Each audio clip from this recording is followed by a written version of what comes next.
కూర్చోవటం ఏంటండి? కూర్చోండి. మాధవ్ గారు నా నా నా నా నా నా కళ్యాణ్ గారు సెకండ్ సెక్రటరీ కూర్చోండి. సభకు నమస్కారం అధ్యక్ష. అమ్మా ఆపండి అమ్మా. సభకు నమస్కారం అధ్యక్ష. యాక్చువల్గా ఐటీ కంపెనీలు ఇతర పరిశ్రమలకు జరుగుతున్న భూ కేటాయింపులు, ముఖ్యంగా విశాఖపట్నంలో జరుగుతున్న భూ కేటాయింపులు అయితే మాత్రం చాలా విమర్శలకు దారి తీస్తుంది అధ్యక్ష.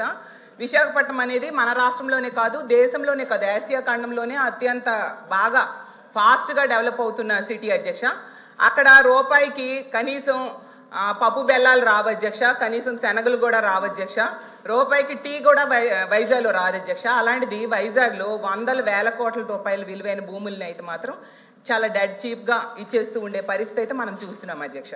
అయితే మనం గతంలో ఒక నానుడు ఉండేది, 99 రూపాయలకే బాటా రేట్ అని. మరి ఇప్పుడు 99 పైసలకే ఏ రేట్ అనాలో అర్థం కావట్లేదు అధ్యక్ష. మన పాత రాజధాని హైదరాబాద్ తీసుకుంటే అధ్యక్ష ఎకరా 150 కోట్లకి అక్కడ ఇస్తున్నారు అధ్యక్ష, ఇక్కడ మాత్రం ఎకరా 150 పైసలకే ఇస్తున్నారు అధ్యక్ష. మరి ఇందులో ఏంటి ప్రాబ్లమో నాకు అర్థం కావట్లేదు. అలాగే ఇంకా పునాది స్థాయిలో ఉన్న అమరావతిలో కూడా ఇస్తున్న భూముల ధరల కంటే మా విశాఖపట్నంలో ఇంకా తక్కువకి ఇస్తూ ఉన్న పరిస్థితి అధ్యక్ష. యాక్చువల్గా భూ కేటాయింపులు అనేవి వెనకబడిన ప్రాంతాలు, మారుమూల ప్రాంతాల్లో తక్కువ ధరకి ఇస్తారు, ఎందుకంటే ఆ ప్రాంతం అభివృద్ధి చెందాలని, అలాగే అక్కడ చీప్గా కూడా ధరలు భూములు ఉంటాయి కాబట్టి ఇస్తూ ఉంటారు అధ్యక్ష. మరి ఇంత కాస్ట్లీ ల్యాండ్ని ఎందుకు తక్కువకి ఇస్తున్నారో ప్రభుత్వమే చెప్పాలి అధ్యక్ష. ఇంకోటి ఏంటంటే టీసీఎస్కి 99 పైసలకే ఇచ్చామనేసి బాగా బ్రాండింగ్ చేసుకున్నారు, మంచిది అధ్యక్ష. అయితే టీసీఎస్ అంతకి ఇవ్వాలని డిమాండ్ చేసిందా లేదా ప్రభుత్వమే ఆఫర్ చేసిందా తెలియదు కానీ అధ్యక్ష, ఐటీ కంపెనీలకు ఇస్తామని చెప్పి రియల్ ఎస్టేట్ కంపెనీలకు అయితే భూములు అత్యంత తక్కువ ధరలకైతే ఇచ్చేస్తున్నారు అధ్యక్ష. ఇప్పుడే చెప్పినట్టుగా రహేజా డెవలపర్స్కి 99 పైసలకేమో 27 ఎకరాలు కట్టబెట్టడం జరిగింది అధ్యక్ష. అలాగే అడ్రస్ లేని వర్సా కంపెనీకి డెడ్ చీప్ గా 3,000 కోట్ల రూపాయల భూమిని కట్టబెట్టాలని ట్రై చేశారు అధ్యక్ష. మాట్లాడినివ్వండి మంత్రి గారు ప్లీజ్. 1 సెకండ్ అధ్యక్ష, మళ్ళీ నేను ప్రశ్నిస్తున్నా. నేను 5 కంపెనీలని చెప్పాను అధ్యక్ష. 6వ కంపెనీ పేరు మేడం గారు ప్రస్తావించారు. ఆధారాలు పెట్టమన్నాడు హౌస్, ఆరోపణలు చేసి బయటకు వెళ్తాను. మేడం గారిని ఇప్పుడు ఆధారాలు పెట్టమని లేటెస్ట్ చేస్తూ విత్డ్రా ది స్టేట్మెంట్ అధ్యక్ష. అంతేగాని ఉర్సాక్ మేము ల్యాండ్ ఎక్కడ ఇచ్చాం అధ్యక్ష? వీఆర్ నాట్ గివెన్, మేము ఇవ్వలేదు అధ్యక్ష. చాలా స్పష్టంగా నేను చెప్పాను, 5 కంపెనీలకే ఇచ్చానని చెప్పాను. ఒరిస్సాకి నేను ల్యాండ్ ఇచ్చానని మేడం గారు నిరూపిస్తే no problem, I will withdraw my statement. లేదంటే మేడం గారు స్టేట్మెంట్ విత్డ్రా చేయాలి, లేదంటే ఏదో ఆరోపణ చేసి మేము బయటకు వెళ్ళి తలపించడం మేము ఒప్పుకోవడానికి సిద్ధంగా లేదు. We are not willing to take that. ఒరిస్సాకి అంటున్నారు అధ్యక్ష, దయచేసి కరెక్ట్ కాదు అధ్యక్ష. మేడం గారు వివరాలు ప్రజల ముందు పెట్టమని కోరుతున్నారు అధ్యక్ష. మాధవ్ గారు ఇప్పుడు సెకండ్ సెక్రటరీ మాట్లాడుతున్నారు, మీరు లేచి మాట్లాడతారు ఎందుకు? నా కూర్చోండి మంత్రి గారు. 1 మినిట్ అమ్మా. అమ్మా 1 మినిట్ మంత్రి. గత సెషన్ లో కూడా ఇదే విషయం విమర్శిస్తే మేము ఇవ్వలేదు, ఇచ్చినట్టుగా నిరూపించండి అని చెప్తే మళ్ళీ అదే అలిగేషన్ చేస్తున్నారు. నేను అడుగుతున్నాను, మీరు కూడా ఉత్తరాంధ్రకు చెందినవారు.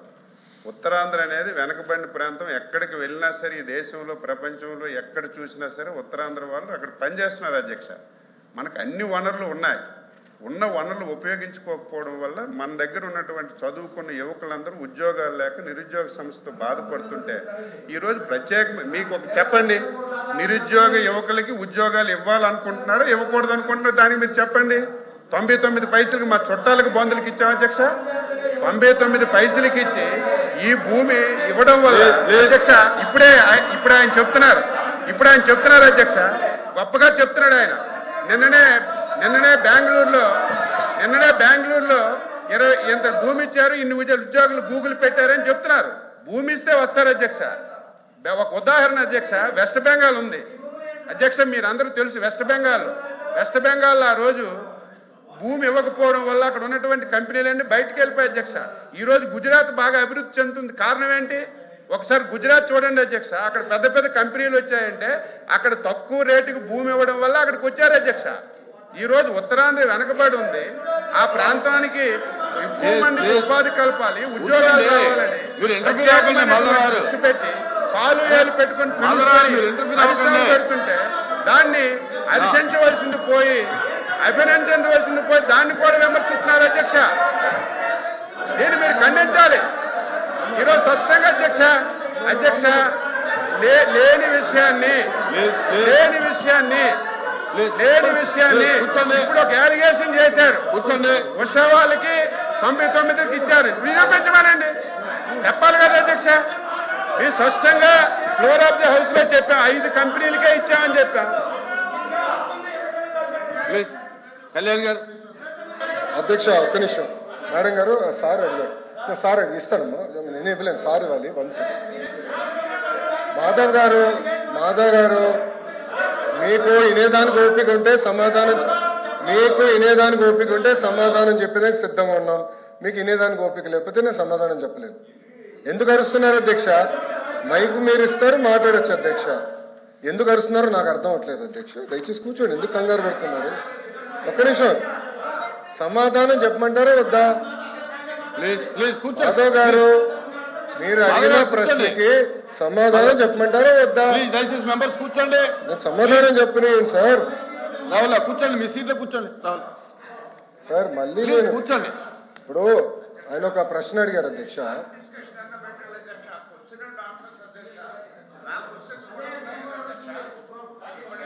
ఇప్పుడు అధ్యక్ష నన్ను సమాధానం చెప్పాలి అధ్యక్ష, ఎందుకంటే మంత్రి గారు మాట్లాడతారు. కూర్చోండి కూర్చోండి. ఎర్రాజు గారు కూర్చోండి. అధ్యక్ష కూర్చోండి ప్లీజ్. మెంబర్స్ కూర్చోండి ప్లీజ్. మెంబర్స్ కూర్చోండి. అమ్మా 2000 మాట్లాడదు కూర్చో. అధ్యక్ష ఇప్పుడు అడిగిన ప్రశ్నకి నేను సమాధానం చెప్తున్నాను. ఓకే, మీరు అడిగారు ఇంకా కొన్ని కంపెనీలు ఆంధ్ర రాష్ట్రానికి తీసుకురండి, లేదంటే పక్క రాష్ట్రాలకు వెళ్తున్నాయి. ఎస్, ఇప్పుడు ఈరోజు భారతదేశంలో 100 రూపాయలు పెట్టుబడి వస్తే దాంట్లో సుమారుగా 25.3 రూపాయలు ఆంధ్ర రాష్ట్రానికి వస్తున్నాయి. 25 పూర్తి చేయలేదు సార్. కూర్చో స్వామి. సార్ వినవయ్యా స్వామి. అరే రే రే రే గారు నా ఇప్పుడు ఓకే, మరో సభ్యులు ఒకటి ఆలోచించాలి అధ్యక్ష. ఇప్పుడు ఒకసారి ఆలోచించాలి అధ్యక్ష. Please please please. మాధవ్ గారు లెక్కల్లోకి వెళ్తే 151 11 అయినాయి. టీమ్ 11 తయారైంది. అది కూడా మాట్లాడదామా, డిస్కస్ చేద్దామా? ఓకే, మీ సీన్ రిపీట్ అవుతుంది, ఎందుకు కంగారు పడుతున్నావు అధ్యక్ష? ఇప్పుడు ఇట్లా వెళ్తే ఆనాడు హెరాస్ చేయలేదు అధ్యక్ష. 2019 నుంచి 24 వరకు మోహన్ దాస్ పై గారు ఏమన్నారు? There is economic terrorism in Andhra Pradesh అన్నారు. మీరు ఇట్లనే అమర్ రాజా బ్యాటరీని హెరాస్ చేస్తే వాళ్ళు వెళ్ళి ఎక్కడ పెట్టుబడులు పెట్టారు? తెలంగాణ రాష్ట్రంలో పెట్టుబడి పెట్టారు. వెళ్ళలేదు. ఎక్కడికి వెళ్ళింది ఆక్సిలర్ మిత్తల్? ఎందుకు ఎక్కడికి వెళ్ళింది? మాధవ్ గారు మీరు వాస్తవాలు తెలియకుండా మీరు మాడటం కరెక్ట్ కాదు. ఆర్సిలర్ మిత్తల్ ప్రాజెక్ట్ ఉత్తరాంధ్రకు వస్తుంది. మేము భూములు కేటాయించాం, ఎన్వైరన్మెంటల్ క్లియరెన్స్ చేయించాం. పక్క రాష్ట్రాలు 10 సంవత్సరాల ప్రాజెక్ట్ ముందరికి వెళ్ళకపోతే ఇక్కడ ఉన్న మా మంత్రి టీజీ భరత్ గారి నాయకత్వంలో 16-17 నెలల్లో వాళ్ళని తీసుకొచ్చాం. That is going to be India's largest steel plant. ఒక విశాఖపట్నంలో 2వ స్టీల్ సిటీ మేము కట్టబోతున్నాం. ఎందుకు కంగారు పడుతున్నారు? ఎందుకు అధ్యక్ష? అన్ని ప్రశ్నలు సమాధానం చెప్తున్నా. మాధవ్ గారు కొంచెం బీపీ ఎక్కువైంది, బీపీ బిల్ ఇవ్వండి, కొంచెం కామ్గా ఉంటారు. ఇప్పుడు ఆయన గూగుల్ గురించి ఒక ప్రశ్న అడిగారు అధ్యక్ష. న్యూస్లో వచ్చింది, గూగుల్ ఎక్స్పాన్షన్ ఒక రాష్ట్రంలో చేస్తున్నారు. అక్కడ ఏం రాశారు? చాలా స్పష్టంగా ఆఫీసు అద్దెకి తీసుకుంటున్నారు అని వాళ్ళు చెప్పారు. ఇప్పుడు నేనేమంటున్నానంటే అధ్యక్ష, దాన్ని పూర్తి చేయమంటారా? ఎల్ఓపి గారు, you can not dictate terms. Let me answer my question. Madhav గారే ప్రశ్న వేస్తారు, మాధవ్ గారే సమాధానం అధ్యక్ష, బేసికలీ నాకు అర్థమైంది ఏంటంటే ఆంధ్ర రాష్ట్రానికి పరిశ్రమలు రాకూడదు అనేది ఒక లక్ష్యంగా పెట్టుకుంది వైకాపా పార్టీ. ఉన్న పరిశ్రమలు తరమేయాలని ఒక లక్ష్యంగా పెట్టుకున్నారు. అధ్యక్ష, నేను సూటిగా ప్రశ్నిస్తున్నా, టీసీఎస్ కి భూమి ఇస్తాం తప్ప, కాగ్నిసెంట్ కి భూమి ఇస్తాం తప్ప, మదర్సన్ కి భూమి ఇస్తాం తప్ప. It is the government policy. Government ఏ నిర్ణయం తీసుకుందంటే పక్క రాష్ట్రాలతో మనం పోటీ పడాలి. విశాఖపట్నంలో ఐటీ ఎకో సిస్టమ్ లేదండి. It is a fact. IT ecosystem ఎక్కడుంది? మీరు 5 సంవత్సరాలు ఏం చేశారు? ఒక కంపెనీ పట్టుకొచ్చారా విశాఖపట్నం? సరిగ్గా ఇన్ని మాటలు మాట్లాడతారు. మేము 18 నెలలు పట్టుకొచ్చాం. 18 నెలలు ఇన్ని కంపెనీలు పట్టుకొచ్చాం. ఆసిలర్ మిత్తల్ విశాఖపట్నానికి వచ్చింది. ఈ రోజు టీసీఎస్ విశాఖపట్నానికి వచ్చింది. కాగ్నిసెంట్ విశాఖపట్నానికి వచ్చింది. ఈ రోజు పెద్ద ఎత్తున రియల్ ఎస్టేట్ డెవలపర్స్ మేము పట్టుకొస్తున్నాం విశాఖపట్నానికి. వాళ్ళకి మార్కెట్ ప్రైస్ వాళ్ళకి భూములు కూడా కేటాయిస్తాం జరుగుతుంది. Yes, it is a policy of this government. మేము ఇన్ఫ్రాస్ట్రక్చర్ బిల్డ్ చేయాలి. టూరిజం మంత్రి గారి నాయకత్వంలో టూరిజం పాలసీ కింద హోటల్స్ మేము కట్టాలి. ఎందుకంటే అధ్యక్ష, మేము నేను ఐపీఎల్ మ్యాచ్ జరిగినప్పుడు వెళ్ళా. అక్కడ ఒక ఫీడ్బ్యాక్ వచ్చింది, ఇక్కడ హోటల్స్ లేవు, ఉండాలంటే మాకు హోటల్స్ లేవని వాళ్ళు కూడా ఫీడ్బ్యాక్ ఇచ్చారు.